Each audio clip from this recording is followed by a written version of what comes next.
Hello everyone, welcome to machine possible IAS academy. Aspirants, మీరు group 1 APSC group 1 కానీ TSPSC group 1 కానీ are UPSC prepare అవుతుంటే, so Telugu మీడియంలో prepare అవుతుంటే మనకి ఎస్పెషల్లీ ఈనాడు ఎడిటోరియల్స్ అనేవి చాలా ఇంపార్టెంట్. ఈ ఈనాడు ఎడిటోరియల్స్లో ఉన్న ఈ టాపిక్స్ కనుక మనం చదువుకుంటే, ఫోకస్ చేసుకుంటే అట్లీస్ట్ 30-40% ఆఫ్ క్వశ్చన్స్ మీకు ఎగ్జామ్లో రిఫ్లెక్ట్ అయ్యే అవకాశం ఉంటుంది. సో అంత ఇంపార్టెంట్ అనమాట. ఓకే, సో ఈ ఈనాడు ఎడిటోరియల్స్ అనేవి మీరు చదువుతుంటే మీకు ఒక డైరెక్షన్ ఇస్తుంది. అండ్ ఏ విధంగా చదువుకోవాలి, ఏ పాయింట్స్ మనం రాయాలి, ఇందులో సజెషన్స్ ఉంటాయి, లేటెస్ట్ డేటా ఉంటుంది, లేకపోతే స్కీమ్స్ ఉంటాయి, ప్రోగ్రామ్స్ ఉంటాయి, గవర్నమెంట్ పాలసీస్ ఏమి ఇంట్రడ్యూస్ చేస్తుందో ఉంటుంది. ఇవన్నీ కూడా ఈనాడు ఎడిటోరియల్స్లో మీకు ఇన్ఫర్మేషన్ ఉంటుందన్నమాట. So this is the most neglected topic అని చెప్పొచ్చు. వీటిని జనరల్గా ప్రిపేర్ అయ్యే స్టూడెంట్స్ ఎక్కువ చదవరు. ఎందుకనంటే ఇన్ని చదవాలా, ప్రతిరోజు చదవాలా అన్న ఆలోచన వస్తుంది. సో కానీ నేను ఇచ్చే సజెషన్ ఏంటంటే, ఈవెన్ దో మీరు ఇప్పుడు గ్రూప్ 1లో బిగినర్ అవ్వచ్చు, లేకపోతే సివిల్స్ బిగినర్ అవ్వచ్చు, బిగినర్ అయినా లేకపోతే ప్రో అయినా, అంటే ఇంతకుముందు ఆల్రెడీ జస్ట్ ఎడ్జ్ వరకు వెళ్ళొచ్చినా కానీ మీ ఈనాడు ఎడిటోరియల్స్ అనేది కంటిన్యూగా ప్రిపేర్ అవ్వండి. ఇది మీకు ఒక మంచి డైరెక్షన్ ఇస్తుంది, మంచి మంచి పాయింట్స్ ఇస్తుంది. దీని నుంచి మీరు నోట్స్ రాసుకోగలిగితే నోట్స్ రాసుకోండి. ఆర్ మనం ఆల్రెడీ ఈ ఈనాడు ఎడిటోరియల్ జిస్ట్ అయితే మనం ప్రిపేర్ చేస్తున్నాము, ఆ జిస్ట్ మీరు కావాలనుకుంటే మీరు ఫాలో అవ్వండి. ఓకే, సో ఈరోజు మనకి ఇక్కడ ఒక టాపిక్ ఇచ్చారు. ఈ టాపిక్ డిస్కస్ చేద్దాం. సంక్షోభ నివారణకు 5 మార్గాలు. మనం ఇప్పుడు ఎటువంటి సంక్షోభం ఫేస్ చేస్తున్నామంటే ఎనర్జీ క్రైసిస్ అయితే మనం ఫేస్ చేస్తున్నాం. ఎనర్జీ క్రైసిస్లో మనం ఉన్నాం. సో దీన్ని నివారించడానికి ఒక 5 మార్గాలు చెప్పడం జరిగింది. ఎనర్జీ మాత్రమే కాదు, మనం పప్పు ధాన్యాల విషయంలో కూడా స్టిల్ మనకి ఇంపోర్ట్ బిల్ ఉంటుంది. అంటే భారతదేశం ఇంత పెద్ద ల్యాండ్ ఉంది, ఎంత మనం ప్రొడ్యూస్ చేస్తున్నాము, ఫుడ్ గ్రెయిన్స్ ప్రొడ్యూస్ చేస్తున్నాం, కానీ మనకు కావాల్సిన పప్పు ధాన్యాన్ని మనం ఉత్పత్తి చేసుకోలేకపోతున్నాం. మనకు కావాల్సిన ఆయిల్, ఫుడ్ ఫర్ కన్జప్షన్ మనం చేసుకోలేకపోతున్నాం. అఫ్కోర్స్ క్రూడ్ ఆయిల్ అంటే మనం డిపెండ్ అవ్వాల్సిందే, కానీ దాంట్లో కూడా ఆల్టర్నేటివ్స్ ఉన్నాయి. సో ఓవరాల్గా ఈ సంక్షోభం, ఇంపోర్ట్ బిల్ అనేది మన మీద పడుతుంది. వీటిని ఓవర్కమ్ చేయాలంటే ఒక 5 మార్గాలు ఇక్కడ ఆర్టికల్ చెప్పడం జరిగిందనమాట. దీని మీద మీకు క్వశ్చన్ కూడా నేను ఫ్రేమ్ చేశాను, ఆ క్వశ్చన్ కూడా నేను చూపిస్తాను మీకు. ఓకే, అయితే ఏపీఎస్సి గ్రూప్ 1 మెంటార్షిప్కి మనం కొత్త బ్యాచ్ అయితే, న్యూ బ్యాచ్ అయితే మనం స్టార్ట్ చేసాము. ఈ బ్యాచ్ మీకు both English medium and Telugu medium, అంటే తెలుగు మీడియం స్టూడెంట్స్కి Telugu medium course, English medium స్టూడెంట్స్కి ఇంగ్లీష్ మీడియం కోర్స్ ఉంది. అండ్ దీంట్లో ఏం చేస్తామంటే ప్రతిరోజు మీకు ఒక టాపిక్ ఇచ్చి దాని మీద ప్రిలిమ్స్ ఎగ్జామ్ కండక్ట్ చేస్తాం. And mains answer writing 2 questions ఇవ్వడం జరుగుతుంది. వాటికి మోడల్ ఆన్సర్స్, మీరు ఆన్సర్ రాసి పంపిస్తే రివ్యూస్ ఇవ్వడం జరుగుతుంది. అండ్ జనరల్గా కొన్ని క్వశ్చన్స్ తీసుకొని ఆ క్వశ్చన్స్కి ఎక్స్ప్లెనేషన్ కూడా ఇవ్వడం చేస్తాను. Okay, so next daily 2 questions కనుక మీరు ప్రాక్టీస్ చేస్తే, ఈవెన్ దో ఇప్పుడే మీరు బిగిన్ చేస్తున్న గ్రూప్ 1కి డైలీ 2 క్వశ్చన్స్ కనుక మనం ప్రాక్టీస్ చేస్తే, మనం మెయిన్స్ ఎగ్జామ్కి వెళ్ళేసరికి మనం కొన్ని ఒక 100-200 క్వశ్చన్స్ మనం సాల్వ్ చేస్తాము. అండ్ దాంతో అది మాత్రమే కాకుండా మనం ఓవరాల్గా ఒక 2000 మోడల్ ఆన్సర్ ఇస్తాము ఈ ప్రోగ్రాంలో. సో ఆ మోడల్ ఆన్సర్స్, మీరు answer writing practice and Eenadu editorials రెగ్యులర్గా ఇలా మీరు చదువుకుంటూ దాని నుంచి నోట్స్ తయారు చేసుకుంటూ, లేకపోతే మనం ఇచ్చిన నోట్స్ని మీరు చదువుకుంటూ ఓకే మీరు ఇంప్రూవ్ చేసుకోవచ్చు. So even though you are a beginner, మీరు ఇప్పుడే బిగిన్ చేసినా మీరు ఆన్సర్ రైటింగ్ అయితే రాయడం అయితే స్టార్ట్ చేయండి. సో ఇది మీకు చాలా మేజర్ బూస్టింగ్గా ఉంటుందన్నమాట. ఓకే, సో ఆన్సర్ రైటింగ్ రాస్తేనే మీరు గ్రూప్ 1లో సక్సెస్ అవుతారు. సార్ మరి తెలుగు మీడియంకి ఇంగ్లీష్ మీడియం పెద్ద డిఫరెన్స్ ఉందా అని అంటే, మీరు కూడా ఇంగ్లీష్ మీడియం వాళ్ళతో పాటు పోటీ పడుతూ మీరు ఆన్సర్ రైటింగ్ రాయాలంటే ఈ కరెంట్ అఫైర్స్తో ఎప్పటికప్పుడు మనం అప్డేటెడ్గా ఉండాలి. అందులో ఈనాడు ఎడిటోరియల్స్ చాలా ఇంపార్టెంట్ రోల్ ప్లే చేస్తుంది. ఓకే, దానికి కావాల్సిన సింప్లిఫైడ్ మెటీరియల్ అయితే మనం ఇస్తున్నాము, మీరు ఫాలో అవ్వండి. వీటికి సంబంధించిన డిస్క్రిప్షన్లో నేను లింక్ ఇస్తాను, ఆర్ మన యాప్ లింక్ ఉంటుంది, మిషన్ పాసిబుల్ ఐఏఎస్ అకాడమీ అని ప్లేస్టోర్ నుంచి మీరు డౌన్లోడ్ చేసుకోవచ్చు. ఆర్ ఇక్కడ కాంటాక్ట్ నెంబర్ కనిపిస్తుంది కదా, ఈ కాంటాక్ట్ నెంబర్కి కూడా మీరు కాల్ చేయొచ్చు. ఓకే, సో ఇక్కడ ఈ సంక్షోభ నివారణకు 5 మార్గాలు అని చెప్పడం జరిగింది. దీన్ని మొత్తాన్ని నేను సింపుల్గా ఒక పీడిఎఫ్ సింప్లిఫై చేశాను. సేమ్ కంటెంట్ ఉంటుంది, కంటెంట్ ఏమి డిఫరెన్స్ ఉండదు. సో చాలా సింపుల్గా మీకు చదువుకోవడానికి ఈజీగా ఉంటుంది, ఇక్కడ అర్థం చేసుకోవడానికి కూడా ఈజీగా ఉంటుంది. ఓకే, సో సంక్షోభ నివారణకు 5 మార్గాలు. ఈ 5 మార్గాలు ఏంటో చూద్దాం. ఇక్కడ ఆథర్ ఏం చెప్తున్నాడో చూద్దాం. శిలాజ ఇంధనాలపై ఆధారపడడాన్ని తగ్గించడానికి స్వచ్ఛంద జాతీయ రోడ్ మ్యాప్లను రూపొందించుకుంటామని 60 దేశాలు ఇటీవల కొలంబియాలో ప్రతిజ్ఞ చేశాయన్నమాట. అంటే ఒక 60 దేశాలు నేషనల్ రోడ్ మ్యాప్లు తయారు చేసుకుంటాము, ఈ శిలాజ ఇంధనాలపై ఆధారపడడాన్ని మేము తగ్గించుకుంటాము అని ఒక 60 దేశాలు మీటింగ్ పెట్టుకున్నాయి. కొలంబియాలో మీటింగ్ పెట్టుకొని అక్కడ వాళ్ళు ఒక డెసిషన్కి వచ్చాయన్నమాట. మేము ఈ ఫాజిల్ ఫ్యూయల్స్ శిలాజ ఇంధనాల మీద ఆధారపడడం అనేది మేము తగ్గించుకొని మేము ఆల్టర్నేటివ్స్ వెతుక్కుంటాం అని చెప్పేసి అక్కడ మీటింగ్ పెట్టుకుంది కొలంబియాలో. అయితే అందులో భారతదేశం అందులో పార్టిసిపేట్ చేయలేదన్నమాట. సో ఇదొక ఒక ప్రధాన లోటుగా భావిస్తుంది అని చెప్పేసి ఇక్కడ చెప్పడం జరిగింది. ఎందుకంటే India is one of the largest consumer of crude oil.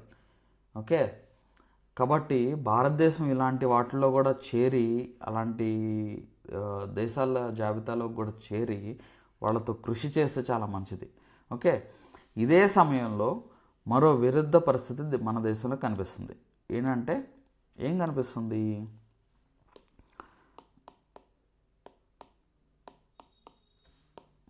త్రాగునీరు, ఆహార పంటలకు సరిపడా నీరు లేకపోవడం. ఓకే, త్రాగునీరుకి, ఆహార పంటలకి సరిపడా నీరు అంటే వాటర్ క్రైసిస్ మనం చూస్తున్నాం. మనం 3 పంటలకి మనం నీరు అందించలేకపోతున్నాం కొన్ని ప్రాంతాల్లో అసలు తాగడానికే ఇబ్బంది అయిపోతుంది. సమ్మర్ వస్తే తాగడానికి అసలు నీళ్ళు ఉండవు అక్కడ. ఓకే, అధిక నీటిని వినియోగించే బయో ఇథనాల్ ఉత్పత్తిని భారత్ ప్రోత్సహిస్తుంది. ఇప్పుడు మనం ఇథనాల్ మీద మనం ఫోకస్ చేస్తున్నాం. ఎందుకంటే ఇథనాల్ అయితే మన దగ్గర ల్యాండ్ ఉంది కాబట్టి ఆ ల్యాండ్ యూజ్ చేసి మనం ప్రొడ్యూస్ చేసుకుందాము, పంట పండించుకొని దాన్ని ఇథనాల్ కింద మార్చుకుందాం అని మనం ప్లాన్ చేస్తున్నాం. భారతదేశం అలా ప్లాన్ చేస్తుంది, దానికి ఎక్కువ ప్రోత్సాహం ఇస్తుంది. అయితే ఇక్కడ బయో ఇథనాల్ ఉత్పత్తి వల్ల కొన్ని సమస్యలు ఉన్నాయన్నమాట. అదేంటంటే ప్రతి లీటర్ ఇథనాల్ ఉత్పత్తికి సుమారు 4,000 నుంచి 10,000 లీటర్ల నీరు అవసరం అవుతుందన్నమాట. అంటే 1 లీటర్ ఇథనాల్ ప్రొడ్యూస్ చేయడానికి ఎన్ని లీటర్లు అవుతుంది? 4,000 నుంచి 10,000 లీటర్ల నీరైతే అవసరం అయింది. అంత వాటర్ కావాలి. ఓకే, అంత వాటర్ కావాలి. అదే 1 కిలో ధాన్యం పండించడానికి 3,000 నుంచి 5,000 లీటర్లు అవసరం అవుతుంది. అంటే 1 కిలో మన రైస్ ఏదైనా పండించడానికి 3,000 నుంచి 5,000 లీటర్లు అయితే వినియోగం అవుతుందన్నమాట. దేశంలో వినియోగించే మొత్తం సాగునీటిలో సగానికి పైగా వరి పంటకే వెళ్తుంది. సో మనం వాటర్ కన్జప్షన్లో ఇప్పుడు రకరకాల పంటలు పండిస్తున్నాం. అయితే మొత్తం సాగునీటి మొత్తంలో సగానికి పైగా వరి పండించడానికే వెళ్తుందన్నమాట.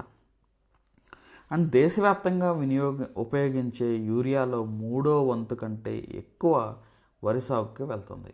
మనం ఇప్పుడు దేశవ్యాప్తంగా యూరియా 4 వంతులు మనం వాడుతుంటే అందులో 3వ వంతు కంటే ఎక్కువ వరి సాగుకే వెళ్తుంది. అంటే యూరియా దేనికి ఎక్కువ వాడుతున్నాం మనం? ఈ వరి సాగుకే మనం ఇక్కడ ఉపయోగిస్తున్నాం అన్నమాట యూరియాని. ఉత్పత్తి అయ్యే వరి ధాన్యంలో సుమారు 40% విదేశాలకు ఎగుమతి అవుతుంది. మరో 9% ఇథనాల్ ఉత్పత్తికి వినియోగిస్తున్నారనమాట. అంటే ఇప్పుడు ఈ వరి ఏదైతే ఉత్పత్తి అవుతుందో దాన్ని 40% మనం ఎగుమతి చేస్తున్నాం. అంటే ఇక్కడ మనం ఏమి ఎగుమతి చేస్తున్నట్టు? ఇండైరెక్ట్లీ మనం ఇక్కడ వాటర్ని ఎక్స్పోర్ట్ చేస్తున్నట్టే. ఓకే, సో అదొకటి. అంటే 40% వరకు విదేశాలకు మనం మన ధాన్యాన్ని ఎక్స్పోర్ట్ చేస్తున్నాం అన్నమాట. 90% ఇథనాల్ వచ్చేసరికి ఇథనాల్ ఉత్పత్తికి ఉపయోగిస్తున్నాం. అంటే ఇక్కడ మనం ఏం చేస్తున్నామంటే ఈ వరిని ఇథనాల్ ఉత్పత్తికి కూడా డైవర్ట్ చేస్తున్నాం. అంటే మనం ఏదైతే ఆహారంగా తీసుకోవాలని మనం పండించుకుంటున్నామో దాన్ని అందులో 9% మనం ఈ ఇథనాల్ ఉత్పత్తికి మనం వినియోగిస్తున్నాం అన్నమాట. అంటే ఏంటి?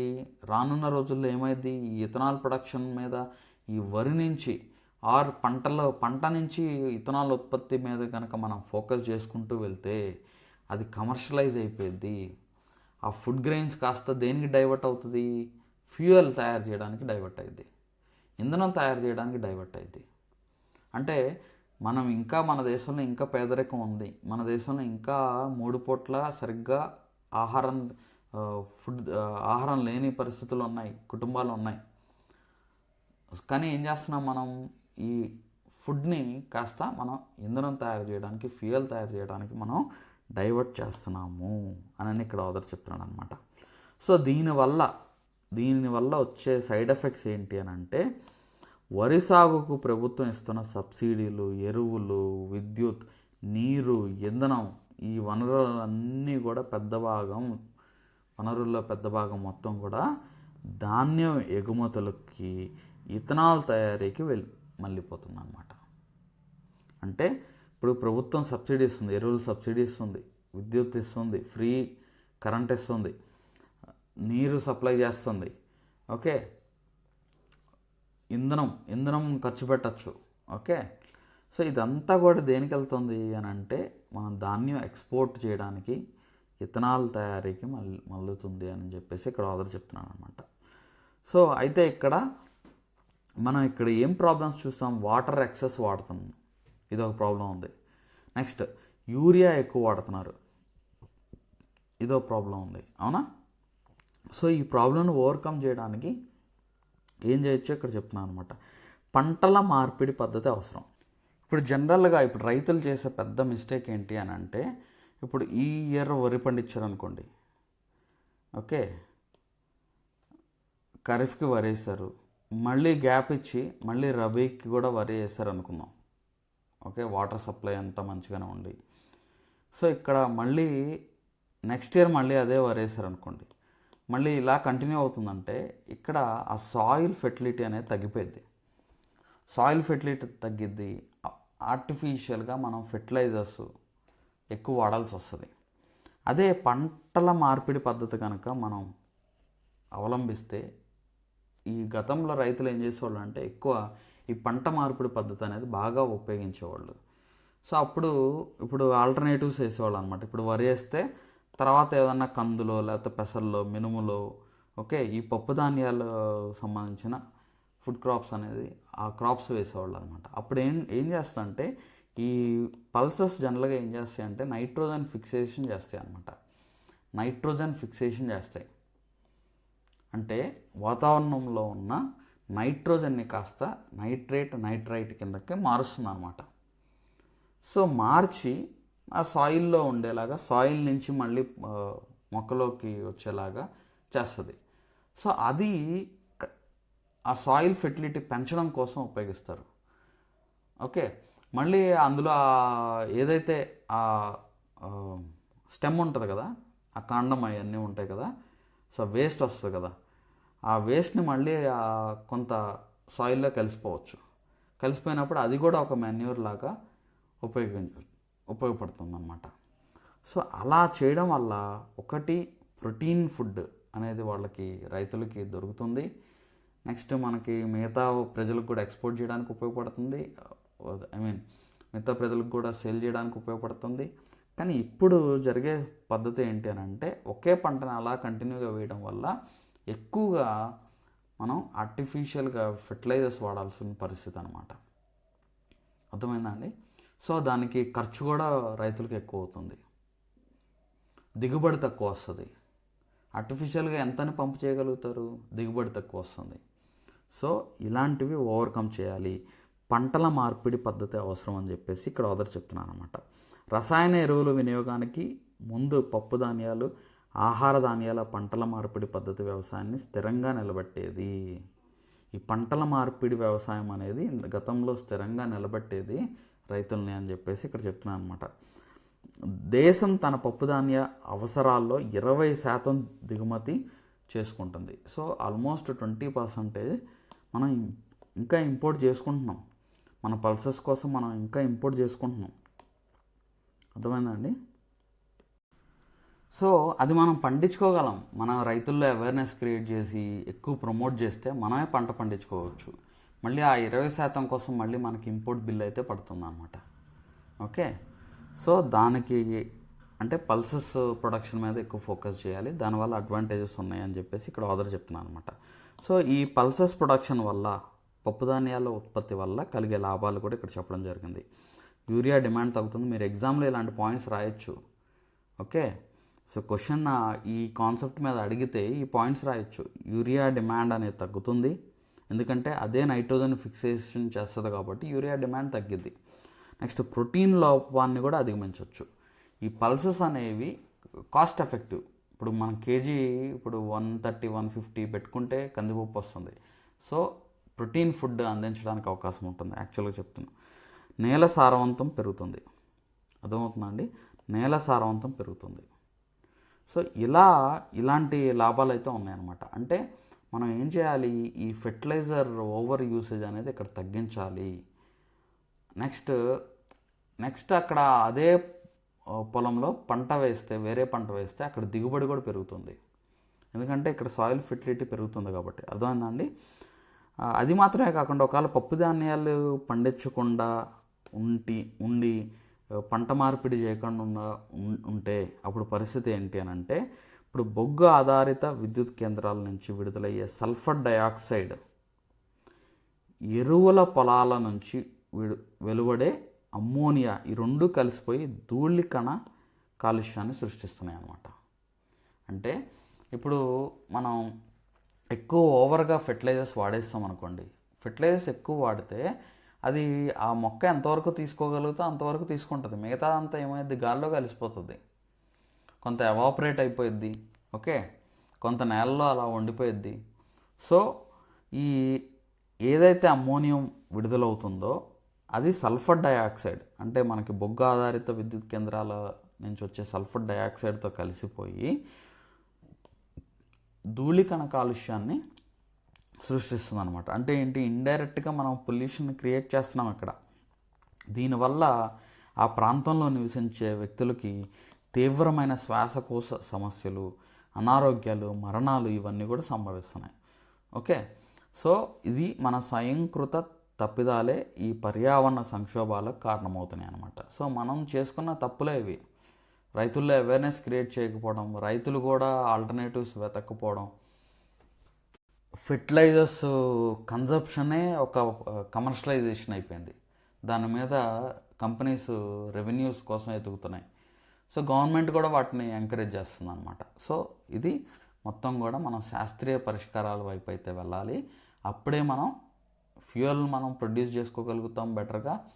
అది రైతులకు కూడా రెమ్యునరేటర్గా ఉంటాయని చెప్పేసి ఇక్కడ చెప్తున్నాను అనమాట. సో ఒకటి శాస్త్రీయ పరిష్కారాలు, అంటే ఈ సంక్షోభాలను మనం ఓవర్కమ్ చేయాలంటే శాస్త్రీయ పరిష్కారాల వైపు మనం మొగ్గు చూపాలని ఇక్కడ ఆథర్ చెప్తున్నారు.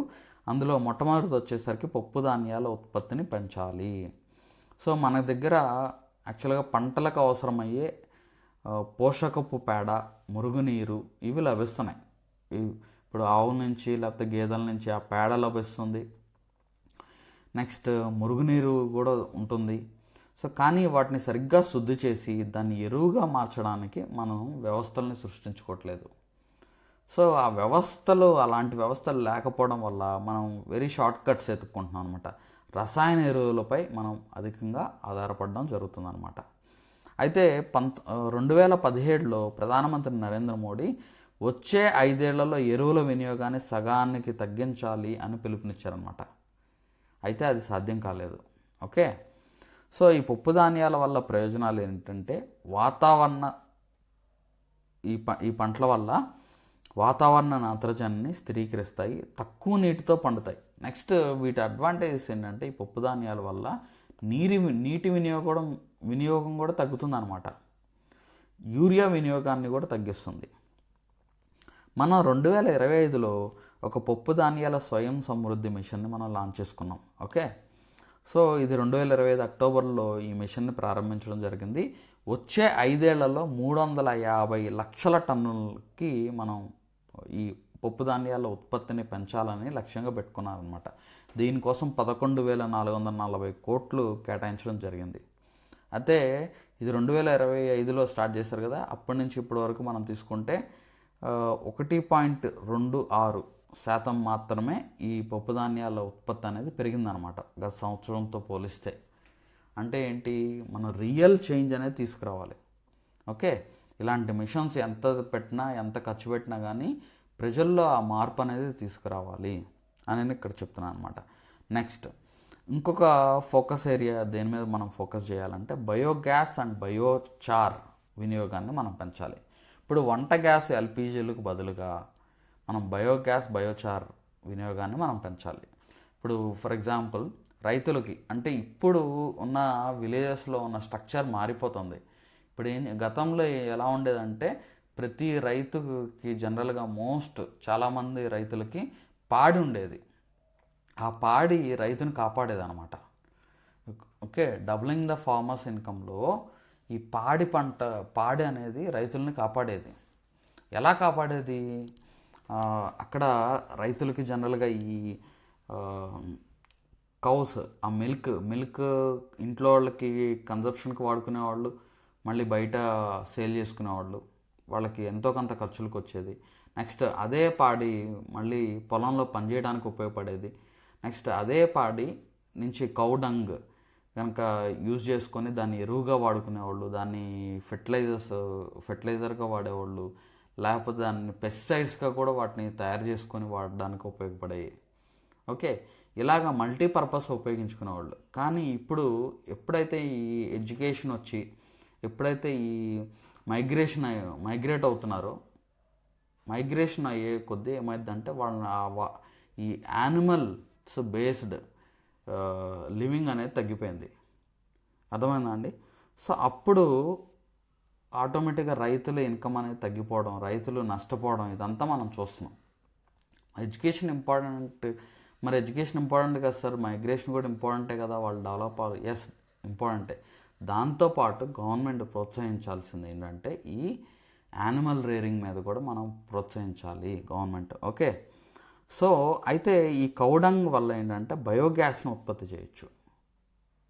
యానిమల్ డంగ్ నుంచి బయోగ్యాస్ ప్లాంట్, చిన్న బయోగ్యాస్ ప్లాంట్ ప్రతి ఇంట్లో కూడా సెటప్ చేయొచ్చు అవసరం అయితే.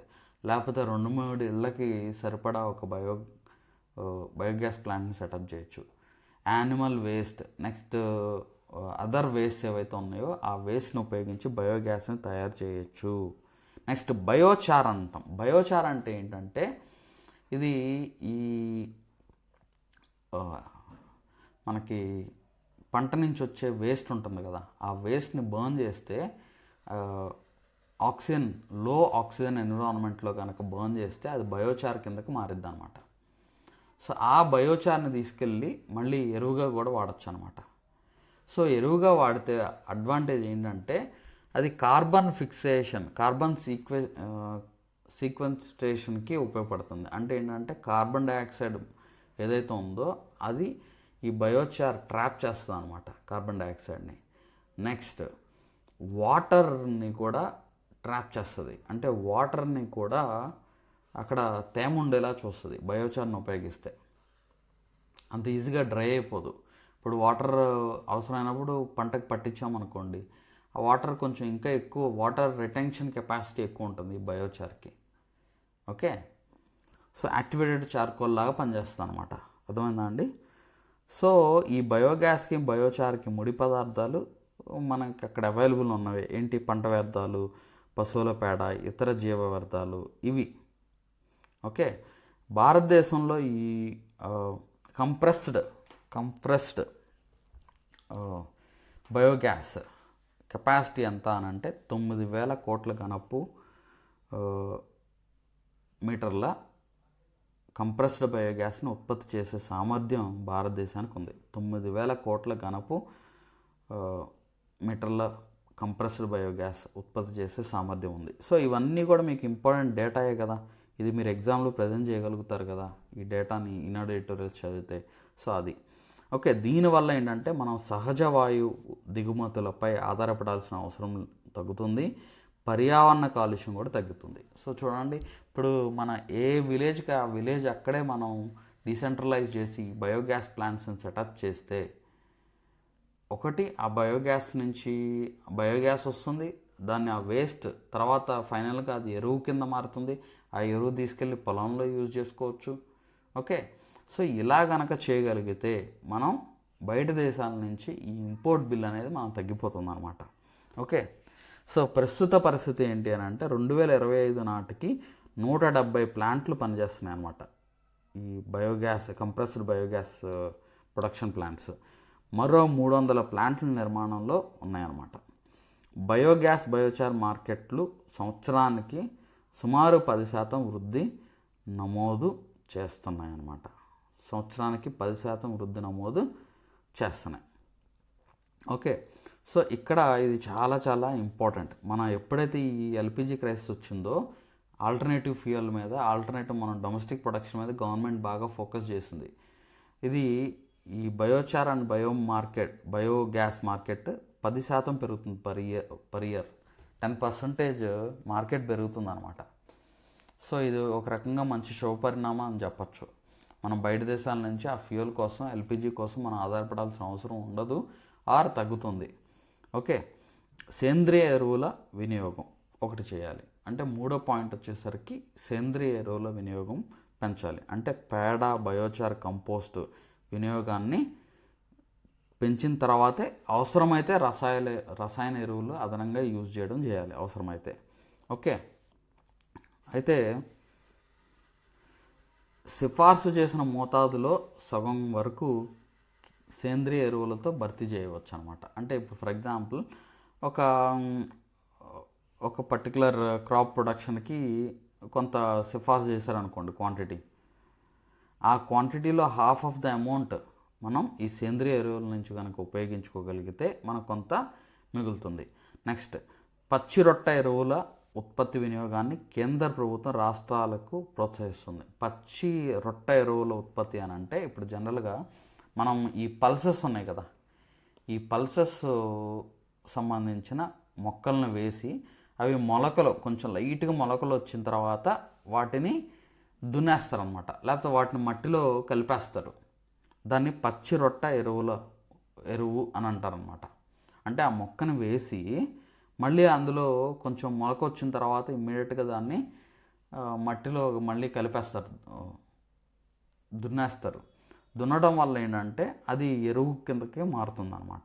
సో అటువంటి పచ్చి రొట్టె ఎరువుల ఉత్పత్తిని వినియోగాన్ని కేంద్ర ప్రభుత్వం రాష్ట్రాలకు బాగా ప్రోత్సహిస్తుంది. అయినా ఇంకా రైతులు ఈ రసాయన ఎరువులు అధిక మోతాదులో వాడుతున్నారని చెప్పేసి ఇక్కడ ఆథర్ చెప్తున్నారు అనమాట. ఓకే, నెక్స్ట్, అయితే మనం ఇథనాల్ ప్రొడక్షన్ మన రైస్ నుంచి జనరల్గా ఆల్మోస్ట్ 9% వచ్చేసరికి ఇథనాల్ ప్రొడక్షన్ మల్లుతుందని చెప్పుకున్నాం కదా. ఇక్కడ ఆథర్ ఏం చెప్తున్నాడంటే మనం ఈ ఆహార ధాన్యాల నుంచి ఇథనాల్ ప్రొడక్షన్ కాకుండా మనం వ్యర్థాల ఆధారిత ఇథనాల్ ఉత్పత్తిని తయారు చేసుకోవాలి అని చెప్పేసి ఇక్కడ చెప్తున్నాడు. అంటే ఆహార పంటలకు బదులుగా మొలాసెస్, బయోమాస్ వ్యర్థాలు మాత్రమే ఈ ఇథనాల్ ప్రొడక్షన్లో ఉపయోగించుకోవాలి. అలా ఉపయోగించుకొని ఇథనాల్ మనం ప్రొడ్యూస్ చేసుకోవాలి. ఈ వేస్ట్ నుంచి మనం ఎనర్జీ ప్రొడ్యూస్ చేయాలి. ఇప్పుడు జనరల్గా మనం చూస్తూ ఉంటాం, ఏదైనా పుష్కరాలు జరిగినా లేకపోతే ఈ గంగాలో మనం పూలు వాడతారు, గంగా నదిలో అలా వేస్తారనమాట పూలు. పుష్కరాలు అప్పుడు కూడా పూలు జల్లుతారు. సో అది వాటర్ని అక్కడ కంటామినేట్ చేయడం మాత్రమే కాదు, నెక్స్ట్ హ్యూజ్ వేస్ట్ అయిపోతుంది, అది వేస్ట్గా ఉంటుంది. ఆ వేస్ట్ని కనుక మనం ఫ్యూయల్ కన్వర్షన్కి మనం వాడుకున్నామంటే అది చాలా ఉపయోగపడుతుంది. ఇక్కడ కూడా అంతే. దగ్గర ప్రస్తుతం దేశంలో సంవత్సరానికి 1800 కోట్ల లీటర్ల పైగా ఇథనాల్ ఉత్పత్తి అవుతుంది. దీనికోసం ఉపయోగించే పంటల నీటి కొరత ఉన్న రాష్ట్రాల్లోనే ఎక్కువగా సాగు అవుతున్నాయి. సో దీనికోసం ఉపయోగించే పంటలు, ఈ ఇథనాల్ ప్రొడక్షన్కి కావాల్సిన పంటలు ఏవైతే ఉన్నాయో నీటి కొరత ఉన్న రాష్ట్రాల్లోనే ఎక్కువ ప్రొడ్యూస్ చేస్తున్నారు అనమాట. సో దీనివల్ల ఏమవుతుంది, భూగర్భ జల మట్టాలు మరింత తగ్గిపోతాయి. కాబట్టి పరిష్కార మార్గం ఏంటి అని అంటే ధాన్యం ఆధారిత ఇథనాల్ ఉత్పత్తిని నిరుత్సాహపరచాలి. దానికి ఇన్సెంటివ్స్ అనేది తగ్గించేసేసి వేస్ట్ నుంచి ఇథనాల్ ప్రొడ్యూస్ చేసే ప్లాంట్స్ ఏవైతే ఉన్నాయో వాటికి ఇన్సెంటివ్స్ పెంచాలి. వాటికి ఎక్కువ గవర్నమెంట్ ల్యాండ్ ఇవ్వడం, గవర్నమెంట్ సపోర్ట్ చేయడం, ఓకే, దాన్ని రెమ్యునరేటివ్ ప్రైజ్ ఇవ్వడం, ఇదంతా చేయాలన్నమాట. ఓకే, నెక్స్ట్, పోషక వినియోగ సామర్థ్యాన్ని పెంచడం. సో ఇక్కడ నత్రజని, భాస్వరం వంటి పోషకాల వినియోగ సామర్థ్యాన్ని పెంచేందుకు ప్రభుత్వం పెట్టుబడులను 5 ఏళ్లలో 10 రెట్లు పెంచాలి. భారతీయ వ్యవసాయంలో ఉపయోగించే యూరియాలో 3/2 ఫాస్ఫేట్లో 4/3 పంట ఉత్పత్తిగా మారకుండా గాలిలో నీటిలో కలిసిపోతున్నాయి. ఇది ఒక పెద్ద నష్టం. అంటే సామర్థ్యం అనేది ఇంపార్టెంట్. పోషక వినియోగ సామర్థ్యం అనేది చాలా ఇంపార్టెంట్ అనమాట. అంటే ఇప్పుడు మనం ఏదైతే ఎరువుల్ని మనం వాడుతున్నామో అందులో చాలా వరకు వేస్ట్ అయిపోతుంది. అది అయితే గాల్లో కలిసిపోవడం, లేకపోతే సాయిల్లో అలా ఉండిపోవడం జరుగుతుంది. మొక్క తీసుకోవడం అనేది తగ్గిపోతుంది. అంటే ఏంటి, ఇక్కడ మనం అవసరమైనంత మాత్రమే మనం అందించగలగాలి. అది మొక్కకి డైరెక్ట్గా మనం అందించగలిగేలాగా మనం ఉపయోగించుకోవాలి. అలాంటి టెక్నిక్స్, మెథడ్స్ని మనం ఫాలో అవ్వాలి. ఇప్పుడు యూరియాలో చూడండి, యూరియాలో 3/2. ఇప్పుడు బాగా యూరియా వేసేస్తే పంట దిగుబడి ఏం రాదు. 3 భాగాలుగా మనం యూరియా మనం వాడుతానంటే అందులో 2 భాగాలు వేస్ట్ అయిపోతుంది అన్నమాట. అంటే ఏంటి, మనం అది రైతుకి అది ఖర్చు అవుతుంది, అది ఉపయోగపడట్లేదు. నెక్స్ట్ ఫాస్ఫేట్లో 4/3 అంటే 3/4 ఆఫ్ ఫాస్ఫేట్ వేస్ట్ అవుతుంది. సో ఇదొకటి. ఓకే, సో ఇక్కడ మనం ఈ ఉత్పత్తి గాలిలో నీటిలో కలిసిపోతున్నాయి అని చెప్పేసి చెప్తున్నాను అనమాట. సో ఎరువులు ఇలా వృధా చేయడం వల్ల సంవత్సరానికి 1.5 లక్షల కోట్ల వరకు నష్టం జరుగుతుంది అంటున్నాడు. సో మనం మొత్తం శాస్త్ర పరిశోధన అభివృద్ధి మీద పెట్టే దాంట్లో ఇది రెండు రెట్లు ఉందంట. ఓకే, సో అంటే అంత నష్టం జరుగుతుంది ఈ ఎరువులు ఎక్సెస్ వాడడం వల్ల, ఎరువులు వేస్ట్ చేయడం వల్ల మనకు 1.5 లక్షల కోట్ల వరకు నష్టం జరుగుతుంది అని చెప్పేసి ఇక్కడ ఆధార్ చెప్తున్నాను అనమాట. మనం మొత్తం R&D మీద పెట్టే ఖర్చుకి ఇది 2 రెట్లు ఉందని చెప్పేసి ఇక్కడ ఆధార్ చెప్తున్నాడు.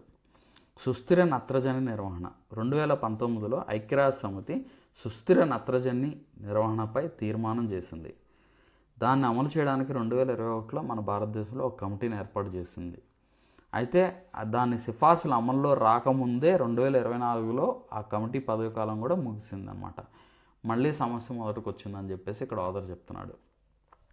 ఓకే, సో ఫైనల్గా ఇక్కడ ఈ 5 ఏరియాస్ మీద కనుక మనం ప్రభుత్వం ఫోకస్ చేస్తే అటు ఫుడ్ సెక్యూరిటీని కూడా బెటర్గా అందించగలగచ్చు. నెక్స్ట్ అది మాత్రమే కాకుండా రైతులకు కూడా ఖర్చు తక్కువ ఉంటుంది, రైతులు కూడా సుస్థిరంగా వాళ్ళు అభివృద్ధి చెందడానికి ఉపయోగపడుతుంది అని చెప్పేసి ఇక్కడ ఆధార్ చెప్తున్నాడు. సో ఈ 5 రకాలు మళ్ళీ ఆ 5 ఏరియాస్ అనేది మళ్ళీ నేను ఇక్కడ చెప్తాను చూడండి. ఎనర్జీ క్రైసిస్ని కూడా మనం ఓవర్కమ్ చేయొచ్చు అనమాట. సో పప్పు ధాన్యాల సాగును పెంచడం, ఓకే, అంటే నీటి కొరత, కాలుష్యం, రసాయన ఎరువుల అధిక వినియోగం, భూగర్భ జలాల క్షీణత వంటి సంక్షోభాలను నివారించాలంటే పప్పు ధాన్యాల సాగును పెంచడం, బయోగ్యాస్ వినియోగం చేయడం, సేంద్రియ ఎరువుల ప్రోత్సాహం, వ్యర్థాల ఆధారిత ఇథనాల్ ఉత్పత్తి, నెక్స్ట్ పోషక వినియోగ సామర్థ్యాన్ని మెరుగుపరచడం. సో ఈ ఏరియాస్ మీద మనం ఫోకస్ చేయాలి అని ఇక్కడ ఆధార్ చెప్తున్నాను అనమాట. ఓకే, తద్వారా వస్తున్న ఈ క్రైసిస్ని మనం ఓవర్కమ్ చేయొచ్చు. 1 ఫుడ్ క్రైసిస్, 2 ఎనర్జీ క్రైసిస్. ఈ రెండింటిని మనం ఓవర్కమ్ చేయొచ్చు అని ఇక్కడ ఆధార్ చెప్తున్నాడు. సో ఈ టాపిక్ మీద నేను క్వశ్చన్ ఒకటి ప్రిపేర్ చేశాను చూడండి. చాలా మంచి క్వశ్చన్, ఎగ్జామ్లో అడగడానికి ఛాన్సెస్ ఉంటాయి. Okay, balancing food security and energy security is major policy challenge for India. Discuss in the context of ethanol blending policies. Ethanol blending పాలసీస్ని బేస్ చేసుకొని మనం ఇక్కడ balancing food security and energy security is a major policy challenge. ఆ challenges ఏంటి అనేది ఇక్కడ వివరించమంటున్నాడు. అంటే ఆహార భద్రత మరియు ఇంధన భద్రతలను సమతుల్యం చేయడం భారతదేశానికి ఒక ప్రధాన విధానపరమైన సవాలు. ఇథనాల్ మిశ్రమ విధానాల సందర్భంలో దీనిని చర్చించండి అనేది ఇక్కడ ఎగ్జామినర్ అడుగుతున్నాడు అనమాట. ఓకే, సో ఇక్కడ మనం ఏం చేయాలి, ఈ ఛాలెంజెస్ ఏంటి, విధానపరమైన సవాళ్ళు ఏంటి అనేది ఇక్కడ మనం చెప్పాలి. ఈ రెండింటిని energy security, balancing food security and energy సెక్యూరిటీకి సంబంధించిన మేజర్ ఛాలెంజెస్ ఏంటనేది మనం ఇక్కడ రాసి ఇథనాల్ బ్లెండింగ్ పాలసీస్, మనం ఎటువంటి ఇథనాల్ బ్లెండింగ్ పాలసీస్ని మనం ఎంకరేజ్ చేస్తున్నాము, ఓకే, ఇథనాల్ ప్రొడక్షన్స్ ఎలా మనం తయారు చేస్తున్నాము, ఎటువంటి వాటి మీద మనం ఎక్కువ ఫోకస్ చేస్తున్నాము అనేది మనం రాయాలి. దీనివల్ల ఎనర్జీ సెక్యూరిటీ ఓకే, ఎనర్జీ వస్తుంది, కానీ ఫుడ్ సెక్యూరిటీకి కూడా మనం బ్యాలెన్స్ చేసుకోవాలి కదా. సో ఆ డైమెన్షన్ కూడా రాస్తూ మనం కంక్లూడ్ చేయాలన్నమాట. ఓకే, అంటే ఎలా కంక్లూడ్ చేసుకోవాలి? ఇప్పుడు వేస్ట్ ఇథనాల్ ప్రొడక్షన్, వేస్ట్ నుంచి ఇథనాల్ ప్రొడక్షన్ మనం పెంచుకునేలా చూడాలి. నెక్స్ట్ రైస్ ఆర్ పప్పు ధాన్యాల నుంచి, పప్పు ధాన్యాలు కాదు, ఆహార ధాన్యాల నుంచి మనం ఇథనాల్ ప్రొడక్షన్ ఎంకరేజ్ చేయకూడదు, డిస్కరేజ్ చేయాలి. ఓకే, ఎందుకంటే ఇందులో నీటి వినియోగం కూడా ఎక్కువ అవుతుంది. అదే వేస్ట్ నుంచి వేస్ట్ కలెక్ట్ చేసి మనం ప్రొడ్యూస్ చేసుకోగలిగితే అది బెటర్ అవుతుంది. సో ఇలా మనం ఈ పాయింట్స్ని మెన్షన్ చేస్తూ ఎగ్జాంపుల్స్, మన దగ్గర డేటా ఉంది, కొంత డేటా యూజ్ చేసి మనం రాస్తాం అన్నమాట. ఓకే, సో ఇలాగ ఈనాడు ఎడిటోరియల్స్ అనేది చాలా ఇంపార్టెంట్ రోల్ ప్లే చేస్తుంది. మీరు బిగినర్ అయినా కానీ మీరు రెగ్యులర్గా ఈనాడు ఎడిటోరియల్స్ చదువుకుంటూ, నెక్స్ట్ సిలబస్ పోర్షన్స్ డైలీ కొంత టాపిక్ మనం చదువుకుంటూ వెళ్ళారంటే మీరు కవర్ చేసుకోగలుగుతారు, క్రాక్ చేసుకోగలుగుతారు కూడా. ఓకే, సో ప్రతిరోజు చదవండి. ఓకే, మన మెంటార్షిప్ ప్రోగ్రామ్ కూడా మీరు ఫాలో అవ్వండి. Machine possible IAS academy app download చేసుకోండి. ఏమైనా డీటెయిల్స్ కావాలంటే ఫర్దర్గా డీటెయిల్స్ తెలుసుకోండి ఈ కోర్సు గురించి. ఓకే, దీని మెటీరియల్ నేను మీకు యాప్లో అప్లోడ్ చేయడం జరుగుతుంది. ఇది మాత్రమే కాకుండా నేను మే మంత్ మొత్తాన్ని దగ్గరగా మనకి 130 పేజెస్ వచ్చింది, 140 పేజెస్ వరకు వచ్చినట్టుంది. ఆ మే మంత్ మొత్తం ఈనాడు ఎడిటోరియల్స్ అన్నీ కూడా కంపైల్ చేసి ఒకే పీడిఎఫ్లో పెట్టాను. అది కూడా మీకు మీ యాప్లో అప్లోడ్ చేయడం జరిగిందనమాట. ఓకే, సో యూటిలైజ్ చేసుకోండి, చదువుకోండి. చాలా ఈజీగా, సింపుల్గా మీరు ఈజీగా చదువుకోవచ్చు. మంచి డేటా వస్తుంది, ఇన్ఫర్మేషన్ మీకు. దీన్ని ఎస్ఏస్లో రాయొచ్చు ఇన్ఫర్మేషన్, నెక్స్ట్ క్వశ్చన్ ఆన్సర్స్లో కూడా మీరు ప్రజెంట్ చేయొచ్చు. Okay, thank you so much. And ఇదే ఈనాడు ఎడిటోరియల్స్ కంటెంట్ ఇంగ్లీష్ మీడియం స్టూడెంట్స్కి కూడా నేను ప్రొవైడ్ చేస్తున్నాను. వాళ్ళు మిస్ అవ్వకూడదు కదా, సో వాళ్ళకి కూడా నేను ప్రొవైడ్ చేస్తున్నాను అనమాట, ఇంగ్లీష్ మీడియం స్టూడెంట్స్కి కూడా. Thank you so much. English medium కోర్సులో ఇంగ్లీష్ మీడియం పీడిఎఫ్ అప్లోడ్ చేస్తాను. Thank you so much.